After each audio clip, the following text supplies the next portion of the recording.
Dans ce paragraphe, nous allons écrire les équations de Navier-Stokes compressibles en combinant les lois de conservation, de comportement et des lois d'état. La conservation de la masse, la quantité de mouvement et l'énergie entraînent que d ρ sur dt égale moins ρ div u, ρ du sur dt égale f plus divergence de sigma, et ρ de sur dt égale r moins divergence de q plus sigma doublement contracté avec d. Les lois de comportement sont de deux types, les lois de comportement rhéologiques et les lois de comportement thermiques. La loi de comportement rhéologique des fluides newtoniens nous dit que sigma égale moins p identité plus le tenseur des contraintes visqueuses. La loi de comportement thermique est la loi de Fourier, le flux de chaleur égale moins k grade du champ de température.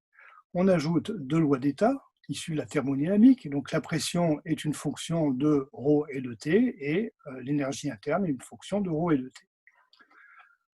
On en déduit donc les équations de Navier-Stokes compressibles qui s'écrivent, donc pour la conservation de la masse, d ρ sur dt égale moins ρ divergence u, p est une fonction de ρ et de t, e une fonction de ρ et de t, on donne l'indice t pour spécifier le choix des deux variables ρ, t.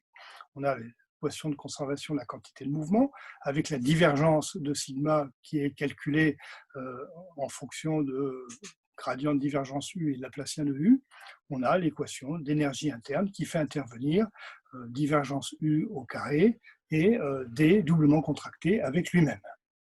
Alors, il faut ajouter des conditions aux limites à ces équations.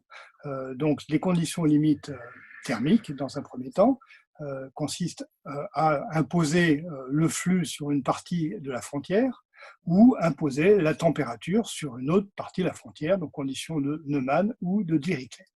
Les conditions rhéologiques ont été vues dans un paragraphe précédent, donc soit imposer le champ de vitesse, soit imposer les contraintes.